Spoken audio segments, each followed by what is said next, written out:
How many of you have been to the state fair? Raise your hand. Okay, put your hands down. How many of you have seen the dog show that happens at the state fair? Oh, a few of you. The 4-H kids are able to get together at the state fair and show their dogs. They do it showmanship, they do agility, they do obedience, which is what she's talking about. And it's very interesting to watch how human and pet interaction takes place there at that canine event. It's amazing. They have some adult ones too, but kind of, I enjoy watching the kids better.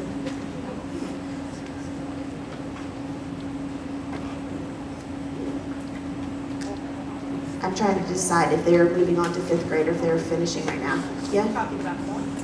Talking about the dog show? Okay. Yeah. That's the largest livestock show at the fair now. Yeah, the largest livestock show at the state fair, because they are now part of the Champion of Champions, which means they take tests, just like you guys do. But it has to do with different aspects of the dog. I don't know if it's anatomy this year. I don't remember what the topic is. Reproduction. Okay. All right. It's an important piece, and you'll learn a lot. All right, we're going to go ahead and go to 5th grade. And now we're going to have Jackson Pepe come from Mrs. Divine Martin's class.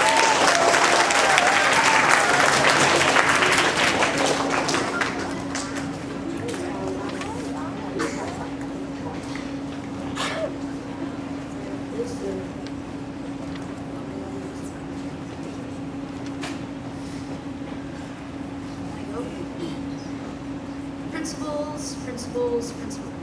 Most kids think they can be mean, impatient, and loud. They're like an unwanted boss. Well, that's not what I think. You know, most kids meet their first principal at the age of 5 or 6. Well, I met my first principal at birth.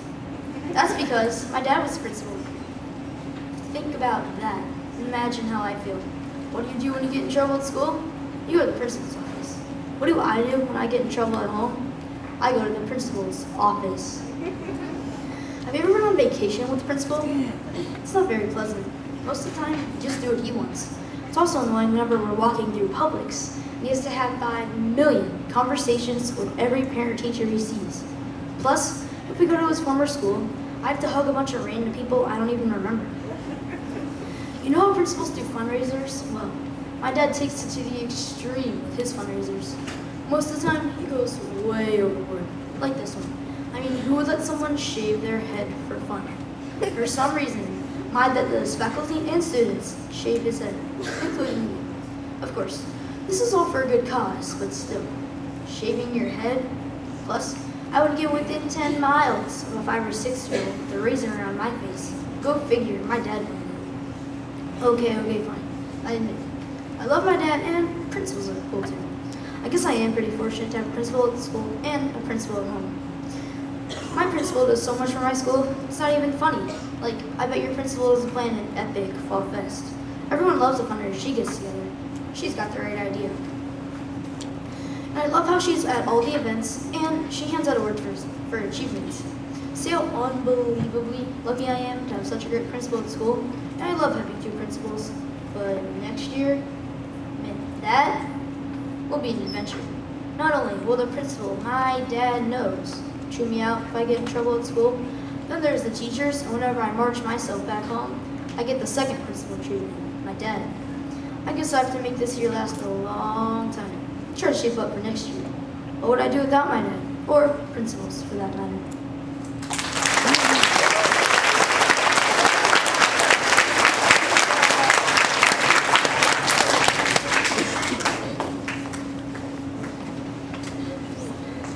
Actually, 4-H has a program called Leadership, and they do an amazing job of teaching us as kids as well as teenagers how to become a leader. And I'm sure that you can look at your teachers and your parents and know that leadership is a skill that you can learn and master. Even if you don't really like to talk in public, it's not necessarily something you can't learn. And in that leadership role, you will get comfortable with that. So thank you very much, Jackson. And it looks like we are ready to move on. We have Frankie Rodriguez from Mrs. Fisher's class.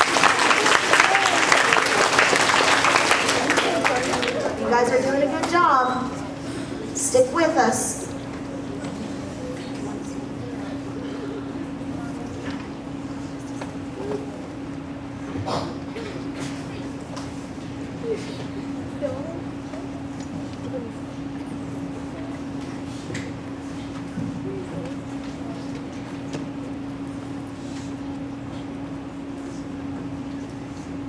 Boy Scout motto, always be prepared. Well, I'm going to tell you why it's so important to remember. Wednesday, 7:43. Beep, beep. I thought my hand was tough, that annoying sound. But then I go to an annoying sound. But this time, it was my mom. She yells at me, "Get up, boy, you missed the bus." I said I faster than before, stare at the clock, and my eyes bulge out of my skull. I put my shoes, I put on my shirt, brushed my teeth, put on my hat, and I was out the door. My eyes bulged. My eyes were skull. I jumped into the car and put my hat on. My mom said, "Are you ready?" I said, "Yes, ma'am." We drove off like a bullet and headed for school. I got out, and as I was going to class, everybody was laughing at me. I saw some girls and asked them, "What's so funny?" They told me in an awkward man voice, "Nothing," and walked away. I was so confused. I headed to class and I signed in and went to first block. Everyone was still laughing at me. Ian, Mikey, and more. I went to Jackson, and he says, "Man, Aunt, what's today?" Today? What? Never mind. He told me to go to class. I said, "Man, who are you, Mom?" I headed to Kukulina, and he started giggling. "Dude, you're in your underwear." I said, "Man, you're disgusting. I don't have pants on." He started walking towards me. Quickly, I got away. What a freak, I thought. I head over to my friend Nick, and he points at me and tells me, "Dude, you're in your underwear." So I go look in the mirror, and OMGs, I had no pants on. I pull my shirt over my underwear and rush past work. He yells at me, "Oh my God, look at Frankie." I run into the bathroom, get in a stall, hear Garrett sing Justin Bieber, "Baby, baby, baby." I ignore the horrible music and knock on the door. "You got any extra pants I can borrow?" He says no, and a weird face, and goes back to singing. I go on my book bag, get my phone, and I call my mom. "Mom, I need a pair of pants, fast." "Okay, baby, thanks, dude." She gets here in 10 minutes, and then I put them on and gave him a big hug and kiss. And then I go back to class, and nobody's laughing at me. I go through the rest of the day learning boring social studies, playing with my friends, and when I get home, I go to lay in my bed and say to myself, always have to remember to wear pants, always be prepared.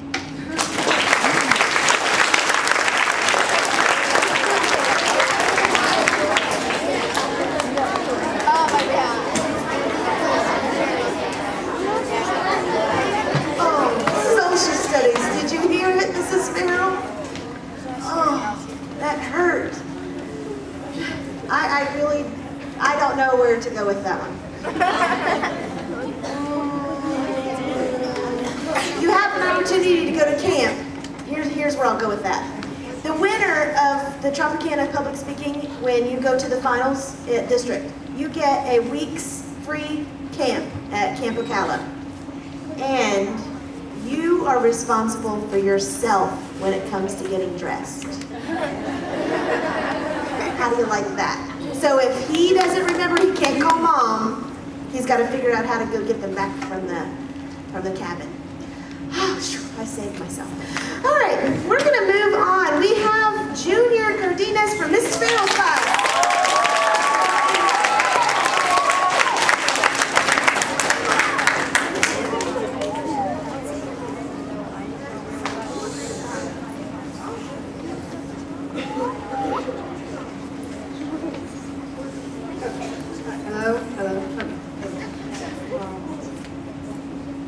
Punishment, a word that explains pain, boredom, and guilt. My dad Briggs does not give me the typical punishment.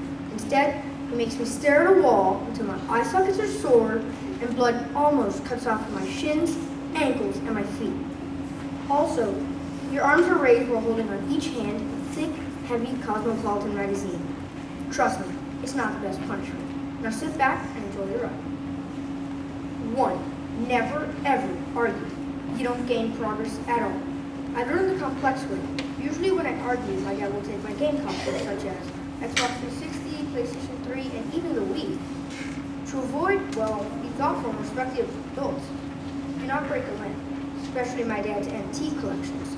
Otherwise, the consequence is 1 aching hour of standing still like a tree stop sign. 2. Never leave the wall. It's just a death trap of morale. If you decide to be the brave one, an extra hour of excruciating pain will await you. Definitely something I will not recommend. Been there, done that one too many times. I was never victorious. 3.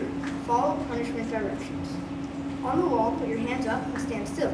When my dad is not looking, I have my hands resting on my tan carpet. But absent-mindedly, I sit not for long since my dad watches me like a hawk. Then, he tunes up the punishment and brings the thick, heavy cosmopolitan magazines and places them on my palms. So much for cheating the system. 4. Do not get angry. Most important rule. After shown anger over punishment, usually it comes unnecessary roughness. Always think about something good like chocolate mousse or lifesavers. Getting angry will turn an hour into a millennium. And overall, keeping in mind these rules, the Roman age punishment will go lightning fast. Now please depart from your cart to your left and have a nice day.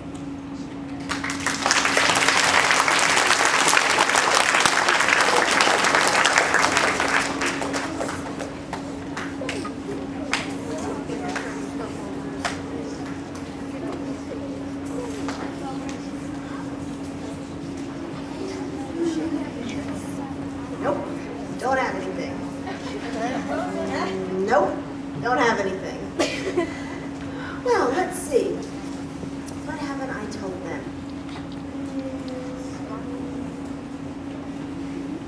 How many of you have a guinea pig at home? Raise your hand.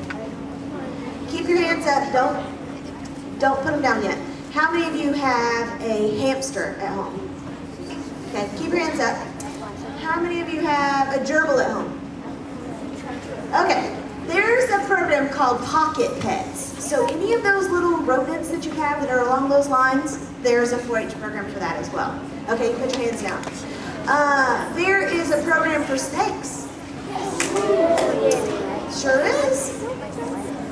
And let's see, what kind of other birds? There's one for birds. And how many of you have a fish aquarium? At the Florida State Fair, you can take your fish aquarium with your fish in it, transport them to the fair, and they have a show even for fish. Okay. All right, we're going to continue. We have Nathan Gross from Mrs. Hawksworth's class.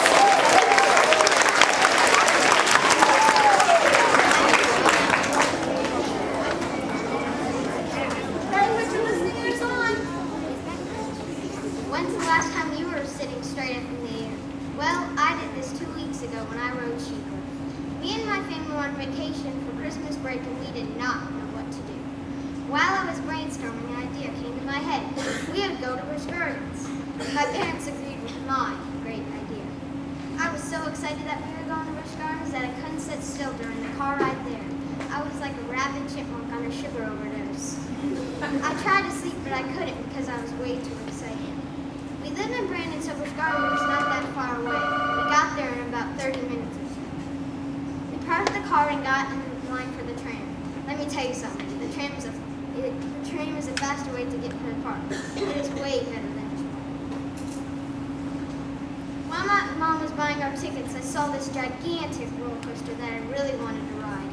Hurry up, Mom, I want to ride that ride. Okay, honey, I'm done, my mom replied nicely. The roller coaster was not on the other side of the park, so we got there quickly.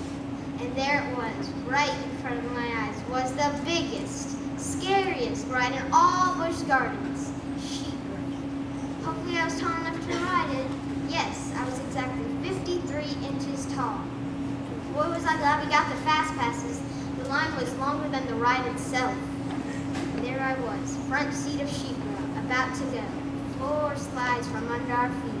Green light blinks and zoom, we're off like a spaceship to the moon. One sharp turn, then a 90-degree angle to the top. Tick, tick, tick. Wait for it, wait for it. Ah, straight down, huge loop-de-loop, up a small hill and splash. We got everybody under us soaked. That's when I saw the three-minded bending turns up ahead. Woo, woo, woo. That gave me a huge headache. And after the three sharp turns, the ride was sadly over. I might have gotten a little vomit on my shirt and maybe even a tear or two, but I was still brave enough to ride Chico.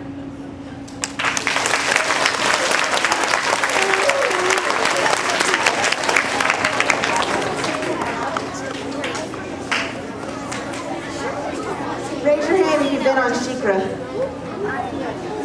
Wow. Okay, put your hands down. How many of you are too afraid to ride it? Me too. I'm glad I'm not by myself. All right, put your hands down. You can hear me clap once. You can hear me clap twice. You can hear me clap 3 times. You guys are so good. I love the response. All right, it looks like we are ready to move on. Let's see where we have left off. We are at Jake Robinson from Mr. McClellan's class.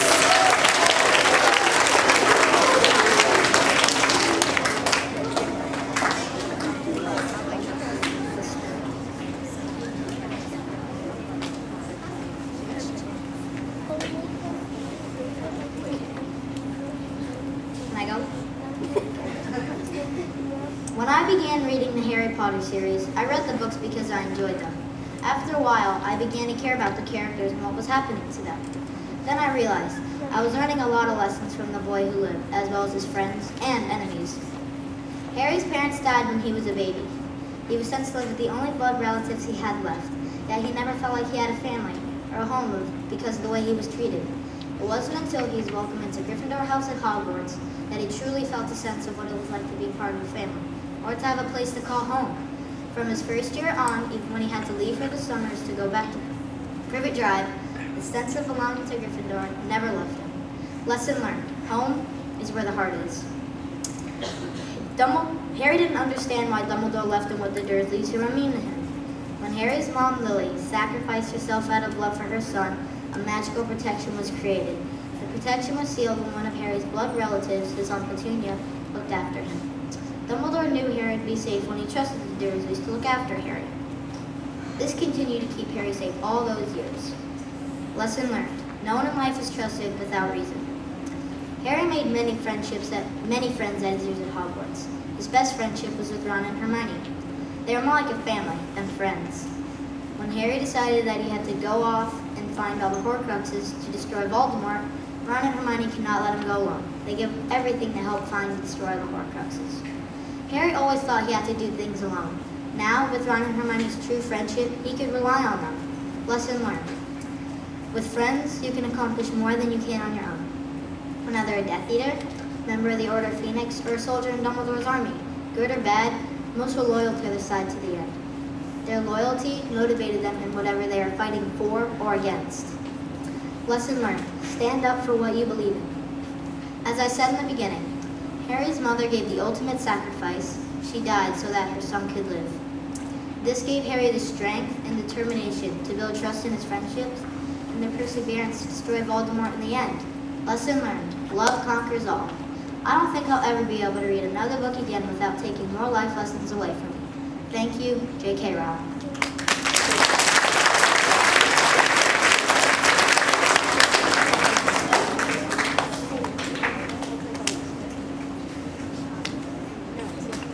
Raise your hand if you've read any of the Harry Potter books. Oh, still being read. Raise your hand if you've seen all of the movies. About the same amount. Okay. Well, that was the third one in a row that I didn't have a connection to, so that's okay. That's the first time you guys have done that to me. Looks like we are ready to move on to Lee Ann Rape from Mrs. Day's class. Come on, Lee.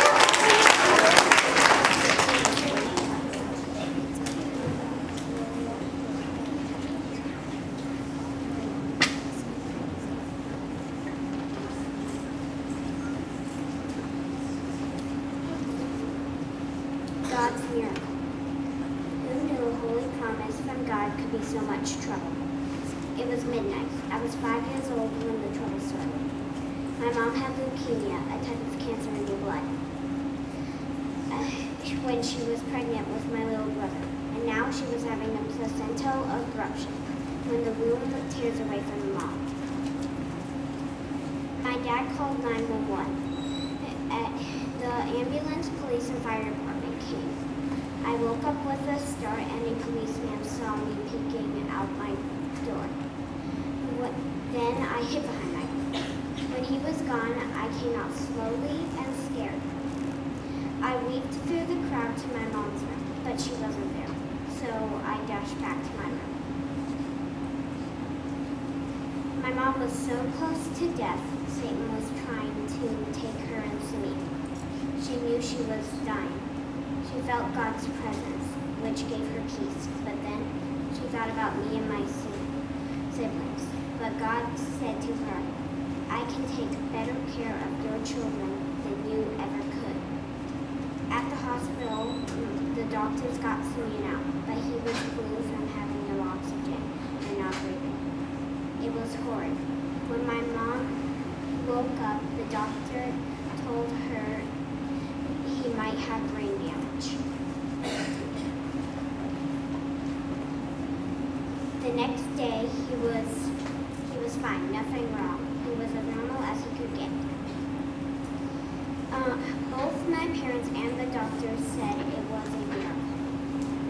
When they got home, I took Cimino in my arms and held him tight. I praised the Lord for keeping him and my mom safe. Sure, Cimino annoys me now, but I love him. I was only 5, but I knew the Lord will always protect, even in the worst of moments. Moral, God will always protect and keep his promises.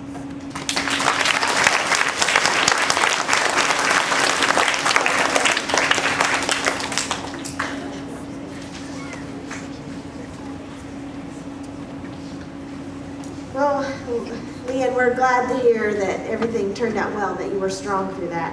I'm sure that your mom was very happy that you were helped be strong. And it's okay to give him a hard time. He's your little brother. That's okay.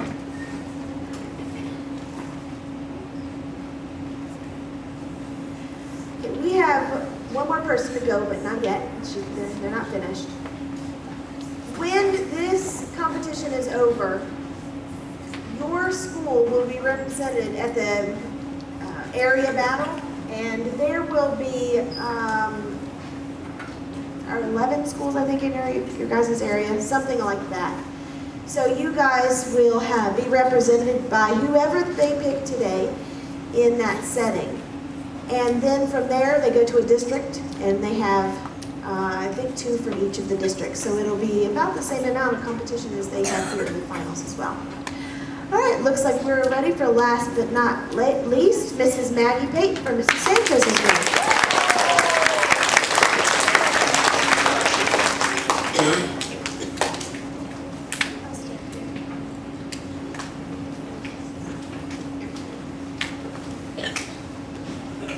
Do you want a perfectly quiet beach paradise where you feel like you're the only one there?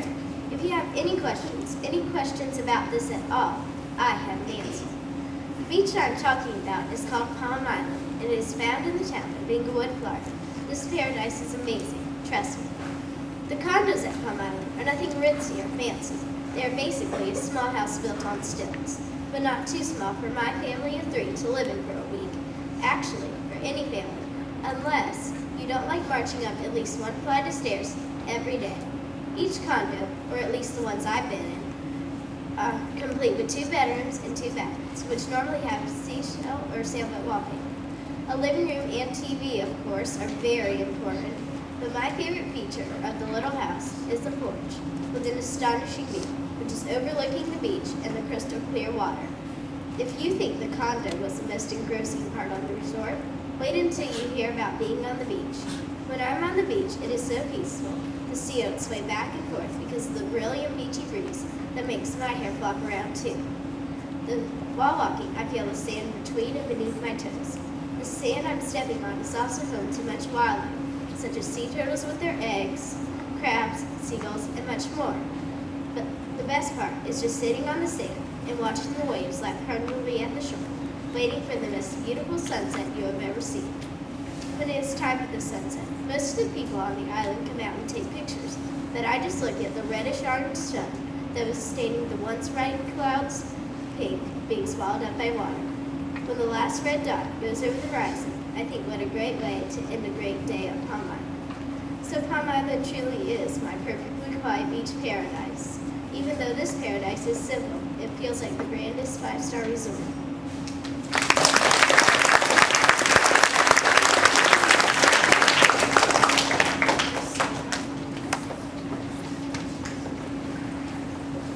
I second there. I vacation just a little bit north of there, and it is fabulous. I'm with you.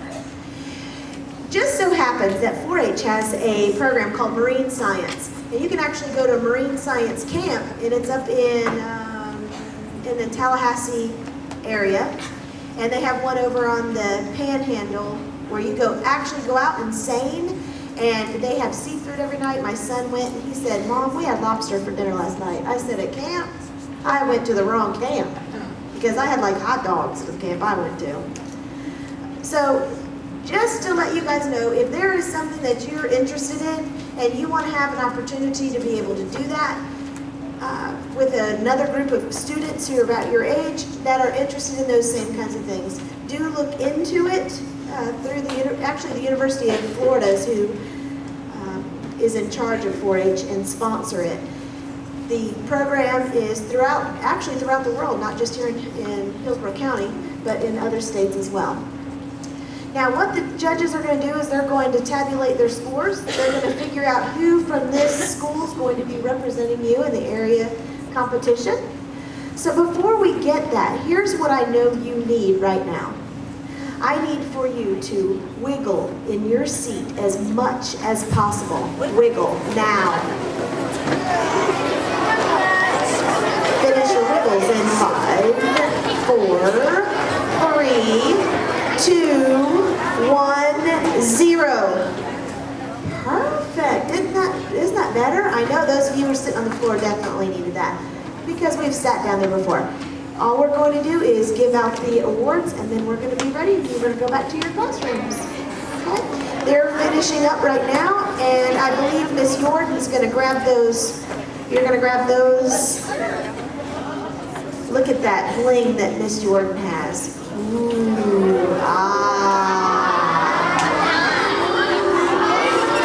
So we're going to figure out who is going to get those blingy things right there, those medals of honor that are going to be representing Cimino at the finals. And I see Mrs. Dennis, who helped me become who I am in 4-H, giving answers, the winners, to Mrs. Farrell.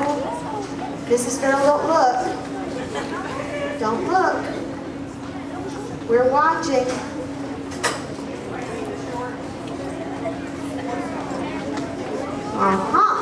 Okay, really good listeners.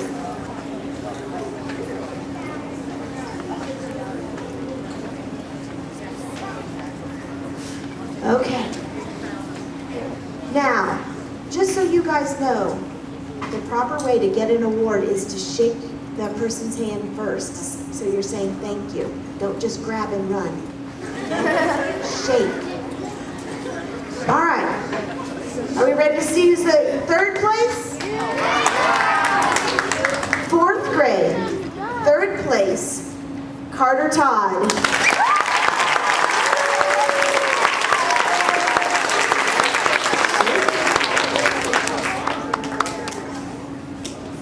And a shake. Good job. Connor, stand here, bud. Run up there and up there by the flag. And do you notice where Cimino has the flag? In its proper place. It should always be on that side. Go Cimino. In second place, let's see. How about Isabella Monero?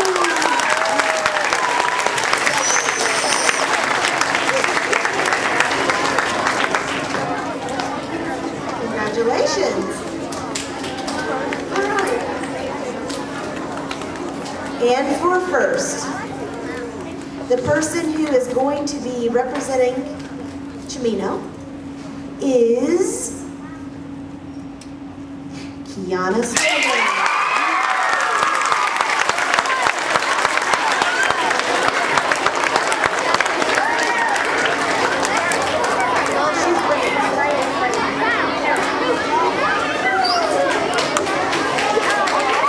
Nice job. Oh, looks like we're ready for fourth grade. Fifth grade.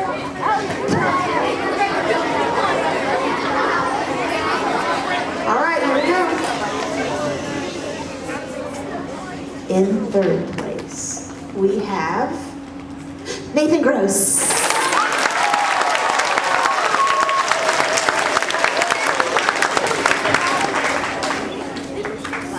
Congratulations.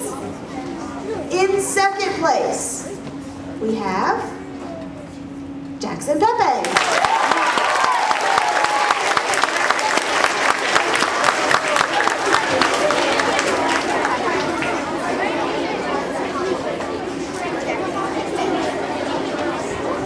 And in first place, do you feel the suspense, Mrs. Farrell? Mrs. Jordan? And it is Jake Robinson.